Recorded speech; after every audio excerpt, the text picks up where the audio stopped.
Hey guys, welcome back to the channel. I'm back in the greenhouse today and I'm starting medicinal herb seeds. I'll go over what I'm planting and some common uses. You should always do your research before jumping into plant medicine, but it's an invaluable piece of knowledge in that proverbial tool belt that you have. I know we do some homestead prepping. We covered that in the water video. We're not really doomsday preppers, but we like to have all the skills and knowledge that we can. I'm also an avid gardener. So this is something I'm jumping into a little bit more this year. Let's get started, okay? First off, it's going to be Spanish needles. This one actually comes from Nonchalant Farms and was received through a seed swap. Spanish needle is medicinal and culinary. You'll see a lot of these herbs. They'll have a crossover. I'm going to do a separate video on culinary herbs, but you can use some of those for medicinal purposes also. Spanish needle is known for being anti-inflammatory, antiseptic. It's a liver protective. It's helpful with lingering coughs from cold and flu. So it has several different uses, which you'll see most of the herbs that I'm planting do have several different medicinal uses. You just have to find out which one works best for you if you decide you want to try plant medicine. Next is Annise Hyssop. Now, I always have trouble with pronouncing some of these names, so don't laugh if I get them wrong. This one also comes from a swap. I love seed swaps if you haven't tried them yet. It's good for coughs, fevers, wounds, and stomach issues. It's also in the mint family. You can use it for teas, so just be prepared. I'm not sure yet if it spreads like mint, so watch where you plant that one. I know you can grow it in containers if that's something that would be better for you. Next, I'm going to be doing Jewelweed. It's an anti-inflammatory, it's an antihistamine, and it's an antifungal. In the wild, it's most often found growing next to poison ivy because you can use it to treat poison ivy. It likes wet and shady environments. We have some of those areas in our yard, so I'm going to go ahead and try those there. See how they do. Yarrow, again, pronunciation. I'm going to be planting that one. It's an immune booster, a liver cleanser, a digestive aid. You can also use yarrow to stop bleeding. You can grind up the dried ones and put it straight into your cut. It's a handy first aid plant to grow in your garden. There's a couple of those here. It's always good to know all the uses of your plants just in case you need them. Feverfew is the next one. I'm doing 2 different varieties. As you can see, I already made all the tags for everything. I'm personally wanting to try this one because one of the medicinal benefits of it is relief for headaches and migraines. I'm a frequent migraine sufferer, and if I could find something that would be more natural than taking an over-the-counter or prescription, I am willing to try it. I'm planting single and white stars Feverfew. Chamomile is another one. Now that one's a pretty popular one that everybody hears about a lot. I'm trying 2 different varieties.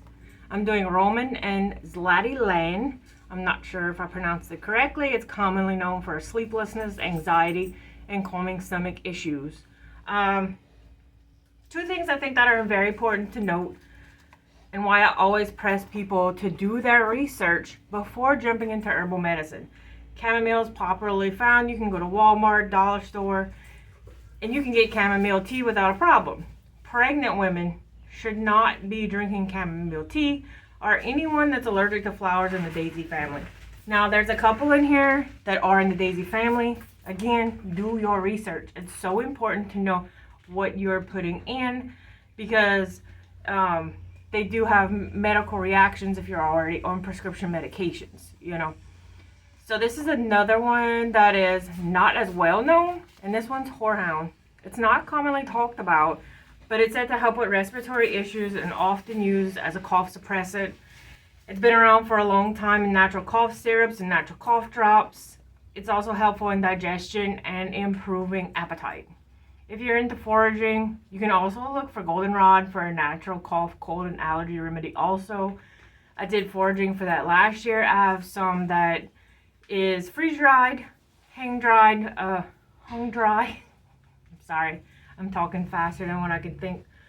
That one you have to be careful when drying because if you catch it at the wrong time where the flowers are fully bloomed, it will go ahead and puff. You can still use it at that point, but it's not your best option. You would want to get your flowers right before they bloom if you are picking goldenrod, because that'll help you to be able to dry it better. I'm not even sure if I'm pronouncing this one right. And whew, it's hot in here. I'm going to show you. Kilp Dagga? I don't know if that's correct. They have the scientific name. I'll add it too into the video so you can look this one up. It's also in the mint family, but it's said to help with menstrual issues, anxiety, and tension. I need to fix this stool that I'm sitting on. The ground's very wet in here right now because it's a natural bottom. Dogs drinking. It's chaos all the time.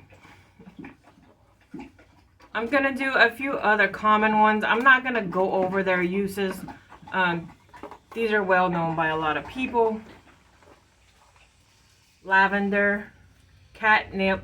Catnip, you also, I know people normally use it for their cats, but it is for human use also. I'm doing common thyme, tulsi, lemon balm. I'm sorry if I didn't show all these perfectly to you. I am having many other things to do. I have to get to the post office. Wild bergamot. This is also known as bee balm. This is a good one. And Korean mint.